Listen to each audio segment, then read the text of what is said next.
Scripture says in John 14, 1-4, let not your heart be troubled. Believe in God, believe also in me. Jesus speaking.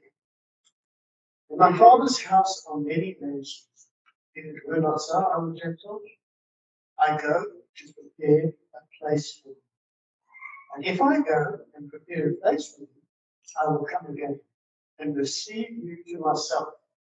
And where I am, there you may be also. Where I go, you know the way where I am going. Whenever we are confronted with death on a loved one, there are three questions we have to ask ourselves. And the first question we have to ask is, where is that departed person now? Where is Danielle now? The second question we have to ask is, what is Danielle seeing? What is she experiencing? Because she's not dead, she's alive. None of you die and become unconscious and become compost on the peach trees. The only thing that becomes compost is the body, but you, the spirit, will live forever. So the question then is, what is Danielle seeing and experiencing now? And the final thing is, what about you? Are you sure that you will see her again? Will you be in the same place as she will be? And will you enjoy what she's enjoying now? Or will you never have that experience because of your own stupidity and blindness? So where is she now? She is in heaven. Heaven is a place on another paradigm, another, what can I say, frequency. We can't always see heaven. Some of us sometimes have visions of heaven. Some of us have even gone to it because one's been very ill, one's nearly died. It's experiences people have of near-death experiences. But heaven is a place where every one of us has a purpose to be in. What you have to do is embrace the purpose. If you don't embrace the purpose, it never materializes. It's like a pizza. Have you ever noticed something about a pizza? How the boxes are so good. They've got so many colors, little pictures. And you just look at the box and you want to eat the pizza. The point of the matter is the box actually has no value. Once that pizza leaves the box is cast away. The value is not in the box, it's in the pizza. What do you do with the broken old pizza box? That's good, and nothing to burn it. So that's all it's good for. So the value is in that pizza. You enjoy the pizza, not the box. Now your body carries you. This flesh carries you. This is your box. You are the spirit and the soul within the box, in the body. And when the body has done its job, the human spirit leaves the body and rises to judgment, into the throne of God. Now what, we spend billions on looking pretty, makeup, making sure our bodies are sharp, go to the gym, train, try to eat the right foods, and maybe like me sometimes on the slob, and I eat too many Kentucky Fried Chickens and hamburgers. We spend money on this box. How much time do we spend on the spirit inside the box? How many times have you sat down and thought, what's this all about? I'm going to live. Stand up one morning, fall down dead, and that's it. What was it all about? That was Danielle's story. Didn't get sick, didn't have cancer, just stood up one day and was gone. What guarantee have you got that that's not going to happen to you? Where will you be next week? Maybe I'll be doing another funeral and I want to ask me to do a funeral. I want to say that. Tired funerals, tired of losing people out in this kind of time. I think we've lost about 8 or 9 people in the last year. It's too much. I've never seen that in my life. I want to do more funerals, but the truth of the matter is, you are a spirit in a box, in this body, in a body. You have a personality and a character.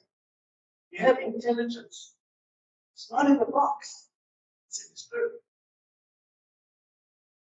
And when the body is done, you the Spirit will move and go to heaven.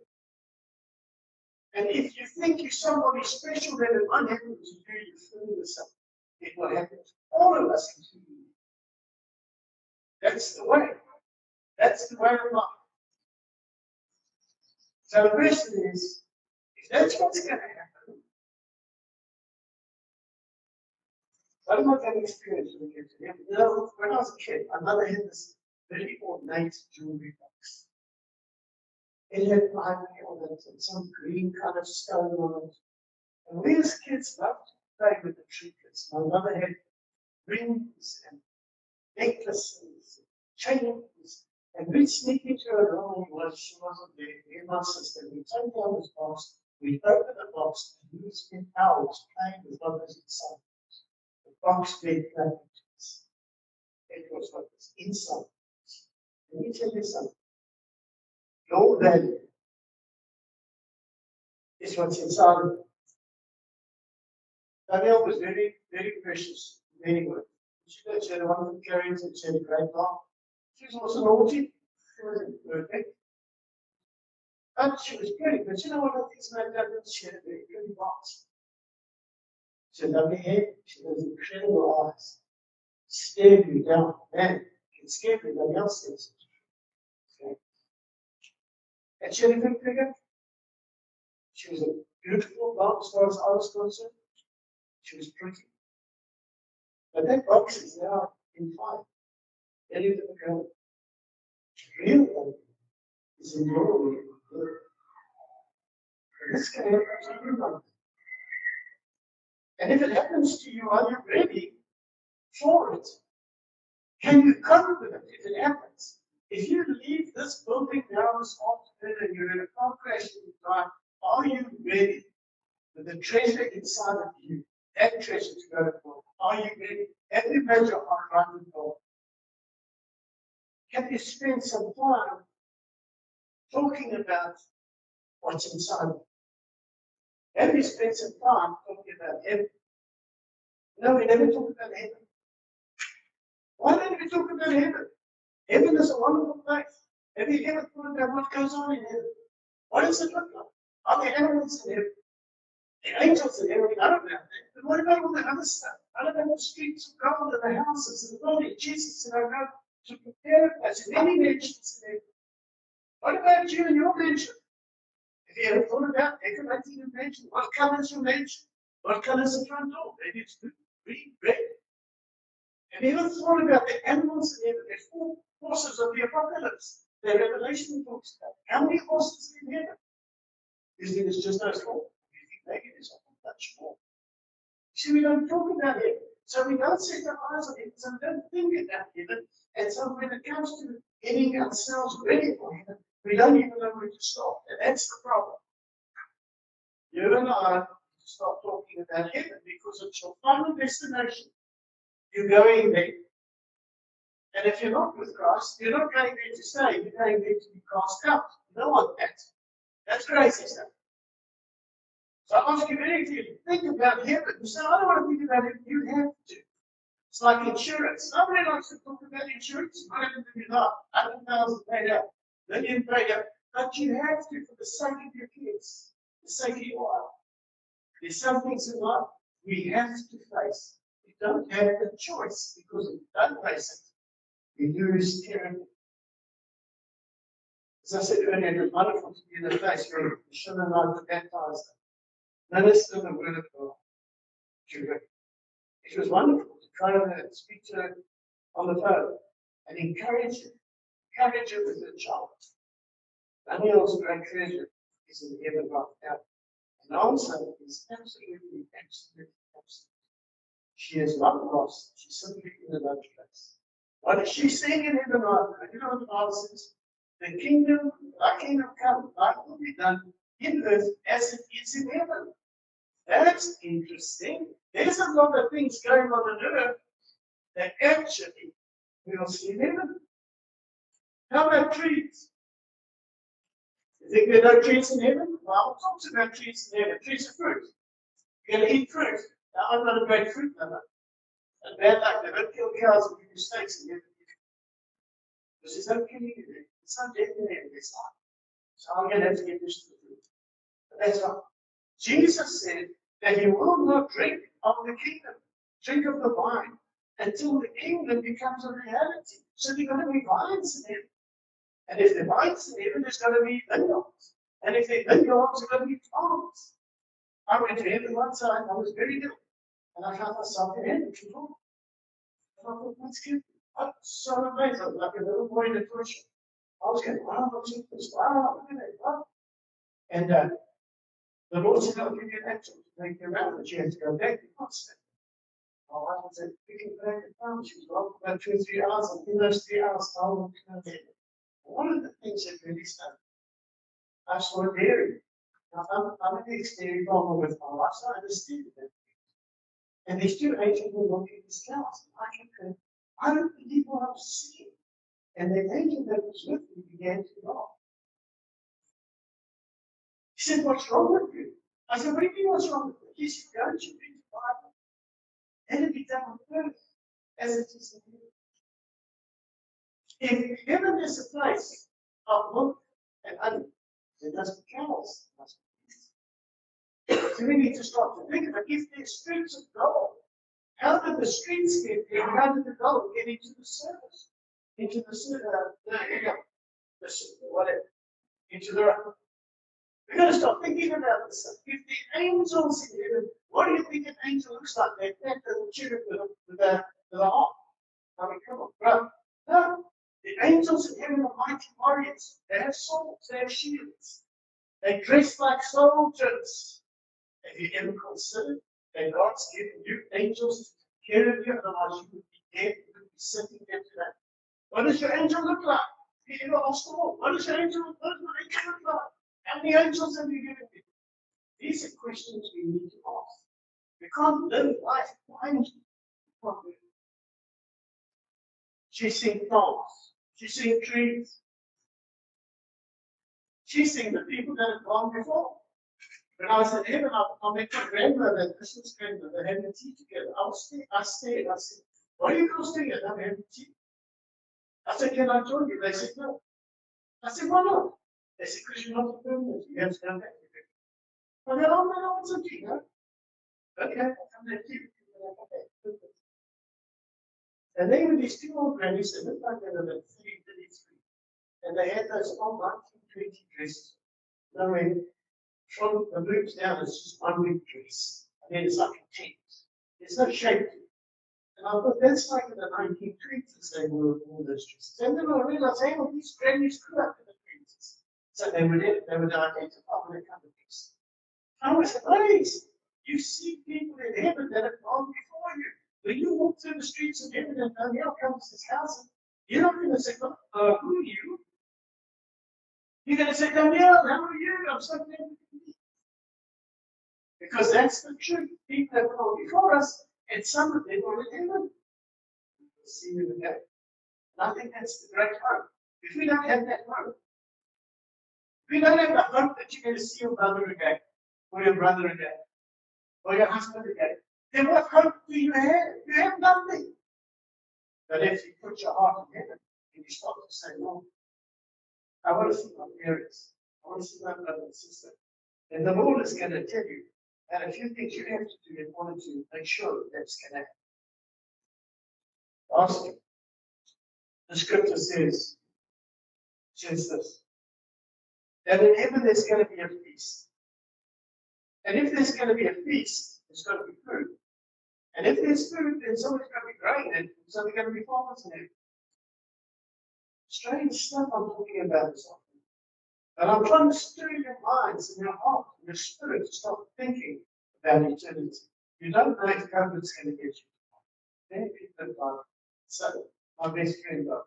So, you don't know. You don't know what's waiting for you. But at least then you know, prepare. If something does happen, you're prepared to do it. Like Danielle. The last thing I want to say is she is settled in a place, the nation that God has prepared for her. I wonder what's the decoration. I wonder what the furniture looks like. So I'm sitting in England yesterday. I wonder if she's got a blue or green or a red. What if she's got a lot of wood in her house? Or she's got a lot of marble in her house? I started to think about what would Danielle choose if she was in heaven? Not that I know, I don't really know. But I was trying to imagine what it would be like for her to be in an empty house that's been built for her, and she now needs to sit down and work out what furniture is going to be house. Something you're not going to heaven is a ghost. You need furniture. You need stuff like that. You need to be able to paint your house red or green and things like that. That's important. That's part of us. That's what we do. If you do not earth, you do it in heaven. Then it becomes on earth as it is in heaven.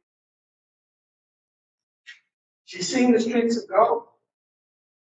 She's seeing that gold in the center of those streets. Jesus said he's going to prepare a place for you. The question is, do you follow him? I don't know how many of you like sport. I know this. Somebody bought me a ticket to go and watch rugby, and I hate rugby. I cannot stand rugby because I love soccer. It was really a very, but he bought the ticket for me. I didn't have to pay for it. And when I got to the gate, the man said, "Where's the ticket?" I said, "Here's the ticket." He broke it in half. He said, "Right, you go sit there, be wherever it was." I went to say, I had a ticket. So my question to you is, you have a ticket to heaven. You might say, "No, I'm going to go to church." That's not. You might say, "Oh, yeah, but I'm a good guy. I'm a nice guy." That's not the ticket. The ticket is this. Divine justice demands that God pays for you. He must pay for you. He must pay for me. We are slaves to the devil and to sin and iniquity. He must pay for you to get me out of that situation. Now, in the old days, they have slave markets. And you'd be a slave. You go down the market and the new owner comes there. That guy in the chain, take the chain, I'm going to take this time, he's going to be my bad. And that man would set you free and off you go and work for your new employer. It's exactly what's happened. You see, Jesus paid for you to no longer be a slave. He said, "Come unto me, all you that are heavy laden burdens, and I will give you rest." He delivered you from the slave market. What you have to do is just acknowledge it. He says, "Believe in me and you shall receive power." Call yourselves sons and daughters. All he's asked. Receive me into your life. Before I was a Christian, I come from a gambling family. Our parents always gambled. So I was in the end of the farm again. I knew nothing about Christianity. I knew nothing. And I came home from the army because I was in an ambush in Angola. And at 18 years old, 19 years of age, I thought, "This is crazy. I'm going to be dead." Oh my God. We're a woman. It's insane. So I jumped the fence and the double mark wasn't very hard. And there's an ice rink in Durban. I ran up. We had one of the flats near the ice rink. And behind the ice rink, there's a really park. And in that park, I was confronted with presence. And I heard these words. All your life, you've done it your way. Why don't you try now? I said, "Who?" And I heard these words. "I'm the way, truth, and life." The man goes to the Father. I said, "Jesus, thank you. I'm the truth." I got on my knees and I just said, "Jesus, come to me. I know nothing about you." I thought Matthew, Mark, Luke, and John were perfect place. I didn't even know they were in the Bible. I knew nothing. I didn't know there was a people in the Bible. I didn't know. And that night I received Jesus and great joy came to my heart. And all the guilt and the shame about the things that I did, I wasn't a good boy, I was a small thing, was lifted off. I had such a great joy that I no longer have to worry about shame. I ran home and my sister, I didn't know her enough. My sister was at the Bible study, she was a Christian. And when I got there, I said to her, "What do you do once you get saved? What do you do once you ask Jesus to come into your life?" They said, "You get baptized in water." Okay, I didn't get baptized in that sea. It's not little words is very from. I said, "None of my water." And these strangers baptized. I was 45 years old. And then I started to learn about Jesus. Then I started to learn what was that one thing I knew, I was his. I had been delivered from the slave market, and I was free. I was yes. That gave me great peace in my heart, great joy in my heart. The second thing I want you to know is this. There were two Chinese brothers, and the one went into the alley behind the flat and he killed a man and the blood of the dead fell on his clothes. And he ran upstairs to the flat of his brother who was a Christian was reading the Bible. And he said, I killed the man, I killed the man. So his brother said, take the clothes off and go and have a bath. Took the clothes off and went into the bath, fell asleep. Woke up a few hours later, went outside of the room and couldn't find his brother. He went to the neighbors, where's my brother? No, the police came and took him. You should have seen him. He had his clothes on. So he ran down to the police station and he said to the guy, I don't know what my brother's doing there because he's not guilty. I'm against my father in the crime. And the police, as he was standing there, he heard the shots of the two rifles. He heard that. And the policeman said, I'm sorry. Your brother's dead. Someone has paid the price for the crime. Here's the truth. Jesus paid for you. Okay. He took upon you all your iniquity and sin. He paid for you so that you would be free. All he asks you to do is to sin. Then a president gives you pardon. You either receive it or you reject it. You either walk out of the jail or stay in. But when the president says you pardon, then he takes your snake and he cleans it as if you've never done it. Right now, God execute as if you've never done it. And it cannot be applied until you verify it. And you receive it. Say, Jesus, I don't understand, but I receive it. I'm free today. If I'm not guilty today, I can come into your presence before your family. I receive it. Let God do the rest. Ask him. There's a scripture in Revelation chapter 3, verse 20. It says this. Behold, I stand at the door, give alms and knock.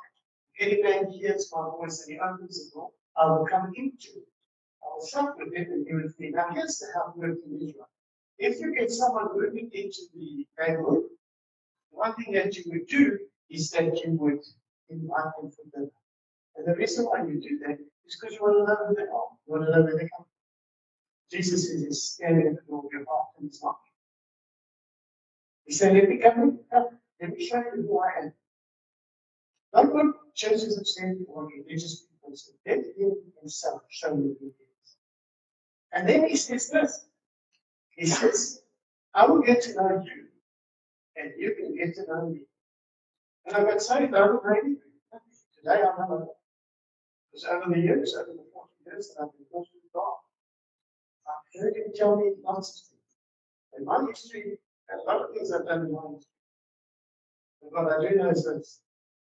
There is no other person in heaven and earth that can save you except him. No one else has scars on their heads. No one else has shed his blood for you. No one else is calling you to glory. And right now, even in this room this afternoon, there are people that God is calling. Honor the call, respond to the call. You might be feeling strange inside your heart as I'm talking. Honor the call. Say, Jesus, I don't understand this, but I'll receive it. I'll open the door of my heart. I'll come in. You come in, come show me. You show me what's going on. And God himself will show me. I don't know if he'll show me. He showed Danielle. I remember one day Danielle saying, I'm not interested in you. Oh, I'm very interested. I said, I don't have experience yet. I didn't do that experience. God himself did that experience. And right now God is calling me. He's calling me. He said, come to me. All you that are heavy laden, I